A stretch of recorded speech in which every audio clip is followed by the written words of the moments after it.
Deputy Director Ned, we have heard on a number of occasions that the BLM is not issuing applications for permits to drill for leases that are involved in litigation brought on by special interest groups. This neglect to issue APDs is happening even though the courts have not issued injunctions ordering the BLM to stop issuing the APDs. In other words, the BLM is breaking the law. Deputy Director, in May of this year, the governor of the state of Wyoming sent a letter to Tracy Stone Manning, the director of Bureau of Land Management, addressing this specific issue. And I request unanimous consent to submit the governor's letter for the record. Without objection. According to the first paragraph of this letter, the governor stated, as we briefly discussed during my visit on February 8th, it appears that in Wyoming, the BLM has completely halted approvals of oil and gas drilling permits and routine authorizations on any acreage involved in environmental lawsuits, even if not judicially ordered to do so. This unnecessary self-imposed moratorium is extremely concerning, highly unusual, and has negative cumulative impacts for state revenue and for the economic health of this state, and I would add for this country. Now, it seems to me that this policy that the BLM has adopted would incentivize every environmental group out there to file a lawsuit challenging every single oil and gas permit approval, regardless of merit, to hold up the project indefinitely. Why in the world would the BLM want to incentivize even more frivolous lawsuits against energy development in this country? Congresswoman, where I don't believe our actions is to incentivize anyone to file a lawsuit. However, but the fact is your actions do. And so what I want to know is, why is it BLM policy to incentivize additional frivolous lawsuits against energy development in the United States? again, that is not our policy, Congresswoman. Okay. So Deputy Director Ned, would you commit to following the law by doing your job and issuing APDs for leases involved in litigation? I will commit to following the law by issuing Thank you very APDs. much. Are you aware that the average barrel of non-U.S. produced oil is produced in a country that scores significantly lower than the United States based on an environmental performance index by Yale University's Institute of Energy Research? Were you aware of that? I am not aware of that Yale study, Congresswoman. Okay, does it surprise you?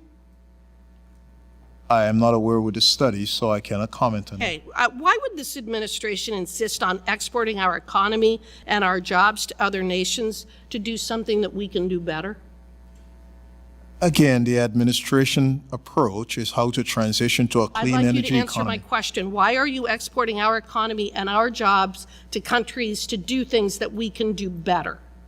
Congresswoman, you asked a question. I was attempting to give you an answer. Again, I don't think you're answering my question. You're talking about transition. You're not addressing the question of why would we export jobs to other countries to do things that we can do better. Again, as we transition to a new energy economy, we're looking at how to develop the resources, both renewable and non-renewable, Congresswoman. Okay. I am not aware of exporting jobs. Unreliable, I think, is a better word to use. You recently issued the Rock Springs RMP, and this, I think, is an example of things to come. And every state that has federal lands within its borders, specifically BLM lands, should recognize what now the intent of the BLM is. This Rock Springs RMP will exclude, prohibit, and bar all access, management, and use of vast swaths of federal land throughout the United States. You exclude not only oil and gas development, but livestock grazing and recreation. And is it your intent to prohibit American citizens from accessing their lands? Congresswoman, our intent is to use the land in a way that allows all Americans, both present and future generations, to enjoy and benefit from it. Why is it that every policy this administration pursues is intended to create energy poverty? I just can't agree with that premise, so I cannot answer to that. How well do third world countries do in terms of protecting the environment? Congresswoman, I'm not familiar with all. Well, let's use the Congo as an example. Do those mining activities in the Congo comport with our mining laws, NEPA, ESA, and that sort of thing? I am not familiar with the Congo's laws and rules. You're not familiar with the fact that the vast majority of our cobalt comes from countries such as the Congo? You're not aware of that? Congresswoman, you asked me if I'm aware the law violating it, and I'm not familiar with the law. Do you have any idea of whether Congo complies with child labor laws? Again, you're asking me in a question. Do you know whether the Congo complies with child labor laws? The answer is yes or no. I have not studied Congo, so I cannot give you an Have you answer. seen the videos of the little children out mining in the Congo to mine for cobalt so that we can have what you refer to as renewables? I don't know what video you're speaking about, You haven't Congresswoman. seen the videos. I don't know what video you're speaking about, Do you think Congresswoman. it is appropriate to buy cobalt from countries that use child labor to produce it?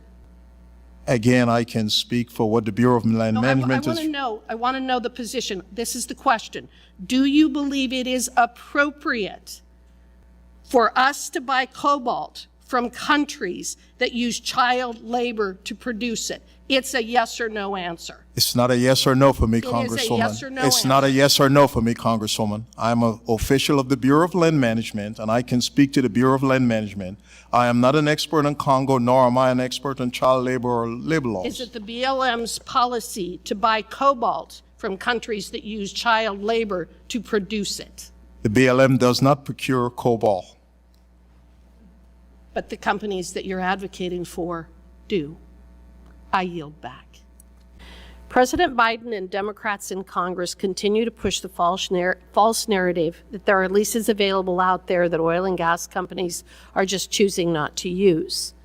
President Biden said that there were 9,000 unused permits available that could be accessed at any time.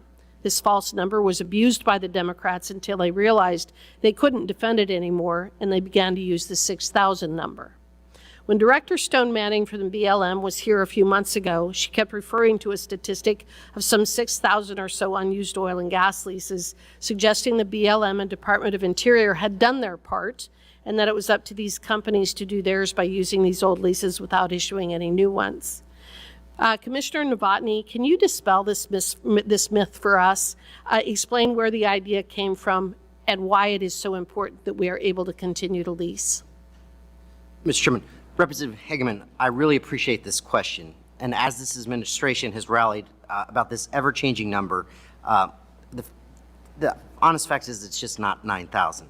The facts are that in Wyoming, many of these approved permits are unable to be developed because they are on leases that are being litigated by environmental groups. We're talking about millions of acres of litigated leases. In other cases, operators may only have one approved permit, but would like to pad drill, and that's several more wells at a time. And pad drilling specifically means drilling more than one well off of that footprint. And instead of spending millions of dollars to move a drilling rig, you can save costs and produce a greater area. It's just good business practice. Not being able to pad drill can severely harm the economies of a drilling program, which brings up a larger point. The number of approved federal permits at any given time is only a small portion of the bigger development picture. Companies have to balance what they believe is the productivity of the quality of the rock with those commodity prices, because let's face it, oil and gas, these are commodities. They're sending out what we call authorities for expenditure to find those investors to determine how much of that $10 million that it could be needed to pay up front to produce that. And they are securing surface wells, surface use agreements, access agreements for those pads in those locations, and securing rights of way for transmission lines, pipelines, and others. They are negotiating gas agreements and multi-million-dollar contracts with rig operators. They are determining whether the summer drilling program will be a single well or 50 or 500. They are juggling wildlife stipulations, especially as you and I know in the state of Wyoming with sage grouse, plus seasons and weather. They are juggling thousands of factors to determine when and where they're going to drill. According to the BLM, in April there were 6,443 approved and 4,851 pending. In April, there were 1,972 approved permits and 496 pending permits in Wyoming. And today, we only have 20 active drilling rigs. Okay. Well, I appreciate those statistics and that information. You also have highlighted that just as how significant a single well has on your county, citing up to $400,000 in tax revenue in a single year. This tells us either that the Biden administration is unaware of how significant oil and gas is to our state, or they simply don't care. In your opinion, why does this administration insist on exporting our economy and our jobs to other nations that do something that we can do better?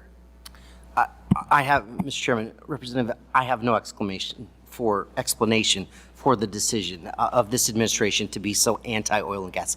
These are good-paying jobs in the trade industry, jobs that my grandfather was able to enjoy and send his kids, the first in his family, to go to college. These are wonderful jobs that produce the revenue and the resources that fund our American economy. And I appreciate that as well. Deputy Director Ned deflected from answering my questions regarding how this administration's policies have created serious energy poverty and the fact that their favored unreliable energy resources rely on child labor in places like the Congo, by claiming that he didn't know what I was talking about or hadn't researched it or hadn't looked into it. Don't you agree that the BLM, in pursuing these radical policies, should make even a rudimentary effort to get an understanding of the consequences of their decisions? Mr. Chairman, Representative Hegeman, absolutely. My constituents are facing a 30% rate increase on their energy production when we are retiring perfectly good coal and gas-fired power plants within the state of Wyoming and across this country. As we wait for that next-gen nuclear facility to be built near Kimmer, Wyoming, we are stifling our economy. We are taxing our folks directly and indirectly through inflation and regulation out of house and home and their ability to sustain themselves. Oil and gas leads the way, and we can do it domestically appropriately that protects the environment, protects wildlife, and ensures for future generations that we are a successful nation. Seems like that this administration has a different agenda in mind. Thank you, Mr. Novotny. Thank you to all of our witnesses.